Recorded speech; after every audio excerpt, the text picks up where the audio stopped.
bomb is now online.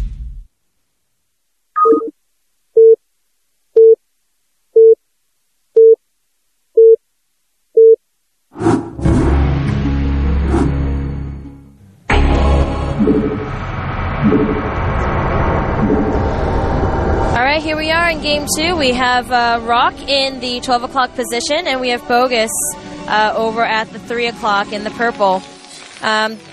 They're pretty close to each other. They're like they're neighbors. They're neighbors, man. But I don't think they're going to have a very friendly relationship. Yeah. No dinner parties over there. No barbecues soon, no. Yes. I don't believe so. Plus, I have this feeling that Bogus probably isn't very good at barbecues either.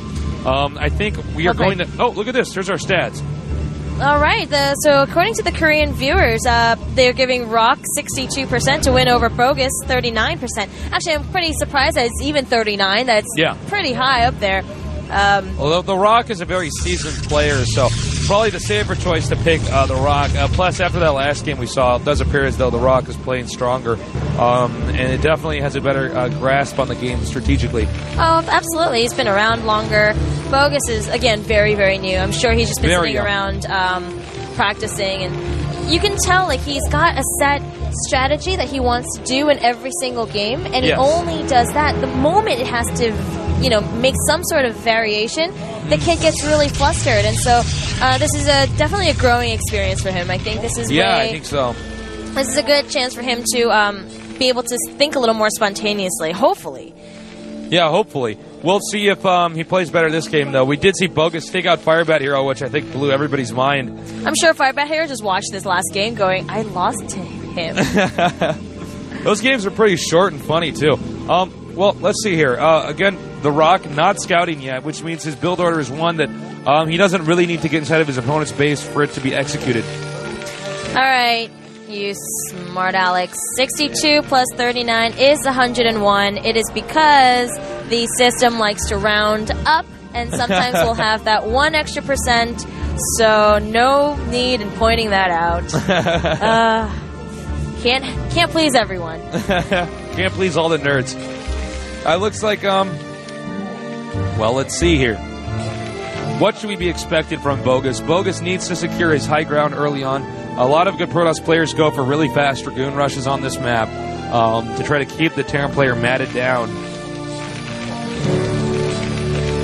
And a lot of Terran players will actually go dropship on this map. It's quite strong. You can actually drop stuff behind the minerals. And then they just take out workers from there. Pretty straightforward. It looks like that is a tight wall in. Not even the probe can squeeze through there.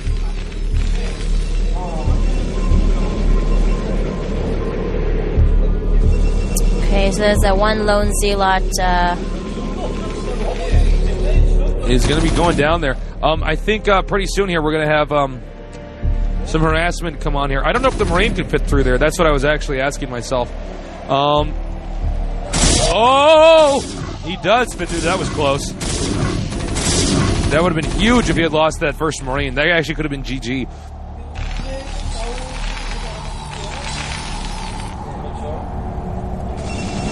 All right.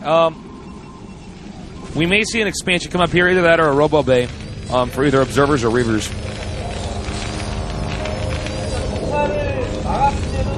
Well, I think it's also possible for Bogus the 2-factory right now. The fact that he's not making Marines usually means that he's probably going to go for the 2-fac. Well, the Dragoon is now out. Now, a lot of damage can be inflicted here with the Zealot and the Dragoon together. The Zealot actually attacks faster, as you can see here. A little bit faster than the Dragoon, which means over time you can deal more damage. Meanwhile, the Dragoon can snipe down the SCVs, which are going to repair.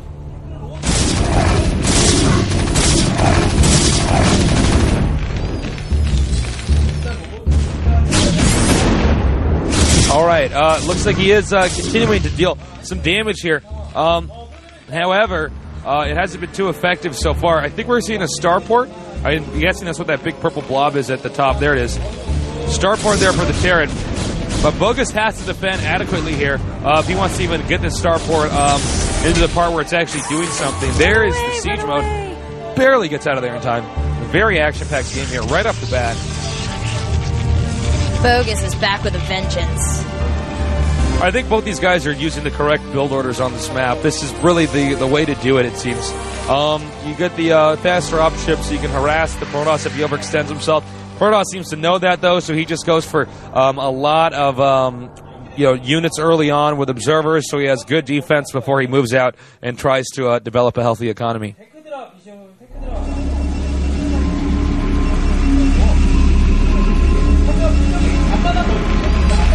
All right, another tank's going to be out here in a little bit.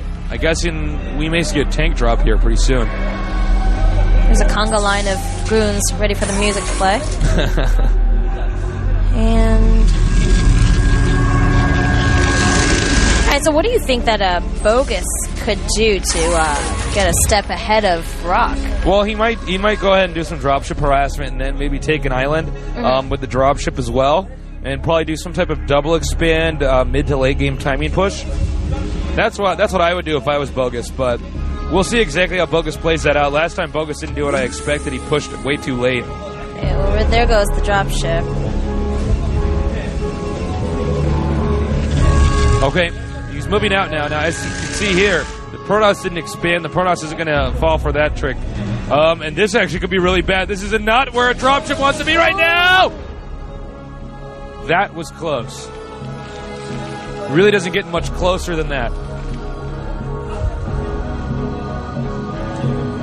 Jesus Christ, that was close. Okay, I think this is a smart move here for Rock, taking the other main. That's one of those places where you really can't harass too effectively with dropships. There's no location you can get to that's hard for the Dragoons and Zealots to defend with. This is kind of weird. He's triple factoring. He's triple factoring. He could have a very deadly push that could totally throw the Protoss off. The Protoss is probably assuming that an island has been taken somewhere. That's what I thought he was going to do. And instead he's going to get 3 factories. Now, if the push doesn't turn out to be effective, it's pretty much going to cost Bogus the game. My guess here is we're going to see a pretty short game. That's what it looks like to me.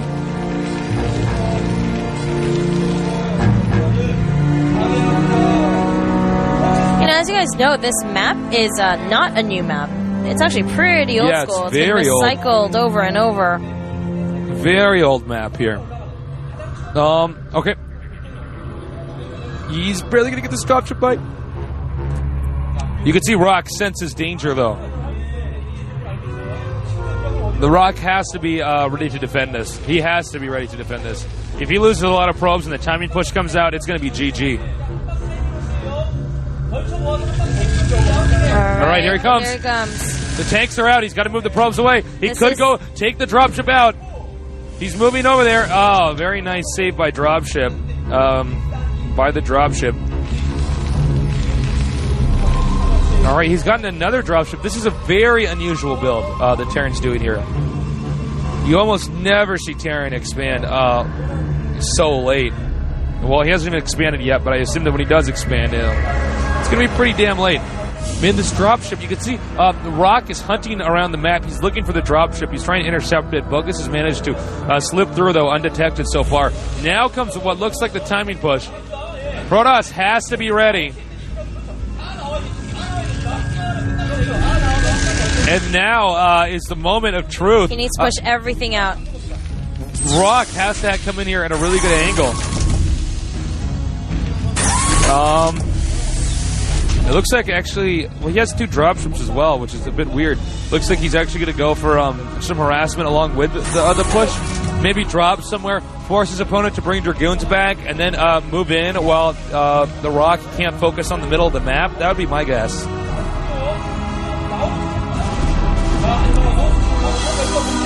Okay, he's moving out now. I believe the main is undefended. This is a position Protoss doesn't get to practice against very much at all. He's in there now. The Dragoons are not moving. There's the drop now. He's planting a few mines here. That's actually very difficult to deal with. Meanwhile, the Rock is not going to save his main. That's weird. Okay, he's going to go in here. He's going to counter. He's going to counter and just try to take the Terran out, go right to the heart. It could prove to be very effective as well. Here he comes now. I don't know if Bogus is fully prepared for this. Actually, it looks like he might be. I think Rock may have just thrown this win away because he's just not being aggressive enough to Spider Mine. All right, actually, it looks like he will get in here and take out more tanks than I had expected. However, all Bogus has to do is defend. The Nexus should be almost gone, actually. Yeah, it is. Big mistake there by Rock. Huge mistake. He should have just defended and then gathered his units together, waited for Zilla legs, and counterattacked. Excuse me. Now he's going to lose everything. We might even see Rock leave right now. Rock is dead. That's kind of funny that Rock actually lost like this. Well, now all of his critical tech buildings are vulnerable, so he's just going to go in here and start wiping them out. Oh, ouch.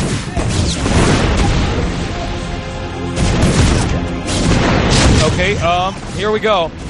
TheROCK cannot even really defend these two tanks. I think he really thought that he was going to be able to make it all the way through with those goons, but... Well, he might have been if he came in at the right angle. There it is. GG. Wow. Wow. Oh, gosh. That was an unusual series of events there. I'm really surprised at the way that Rock played so carelessly, considering how well he did that first game. Yeah. No, I agree completely.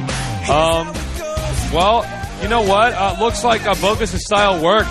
He basically duped Rock into attacking way too soon. Again, though, Bogus not one of these guys that's really aggressive himself. He just kind of sits back and waits for you to mess up and then capitalizes on that mistake. Man. Great game, though. Really, really great game. Well played by Bogus. We're going to be going on to Game 3 here pretty soon. Do you know if we're going to take a break or not? Probably not. Okay. It looks like they are already in the game. They're both in the game. They're both ready, so we can start this any second now. Head-to-head here, one of these guys is going to be in the final 32. This is a tournament that started out with over 180 players in it. Oh, wait, it looks like we will have a 3-minute break. Oh, we are going to go to a break. Yes, we're going to have a 3-minute break, and then we're just going to get into Game 3 here. Should be pretty good. Don't go anywhere. Bogus versus TheROCK. 3 minutes. Go pee and come back. Yeah, you can. That's what I'm going to do. I need it too. I drink so much water during these casts. I cannot wait, though, to see the results of this. Rock, though, really surprising me, actually. That was really careless of him. Yeah, I thought so. I was just kind of like, wait, what? Like he all you had to do was defend. His opponent's expanding so late. I don't know. I'm kind of shocked, that's all. We'll see if they play differently, though, in a little bit. Don't go anywhere. Yeah, the third map is going to be Medusa. Also a Courage League map. Medusa's a pretty weird map as well. It's one of these maps where your high ground, the other player actually has access to it if he manages to take out these neutral buildings, which are stacked on top of each other, blocking that area off. You can also glitch things like probes or Dark Templars or Vultures up through the temple if you get them stuck on top of a worker that's mining there. So we may see some of that, but it's actually quite difficult to pull off. I was actually practicing it at home, and I was surprised how low the success rate is of actually glitching units up to the high ground like that. So maybe we'll see it, maybe we won't. Risky move, but we'll see. I mean, maybe Rock just felt that Bogus was so passive the first game that he would be passive again the second game, and then mind games, man. A lot of mind games going on here. Well, I guess we haven't taken the break yet. I guess we're not taking a break, but we're just talking for 3 minutes. We're talking Maybe for 3 minutes. That's what it was. Oh, okay. All right. Well, I can talk for 3 minutes. Yeah, but as I was saying, really odd map, actually. So I'm kind of curious to see what type of build orders are best on maps like this. Usually really fast goon rushing, really strong. All right, now stay tuned.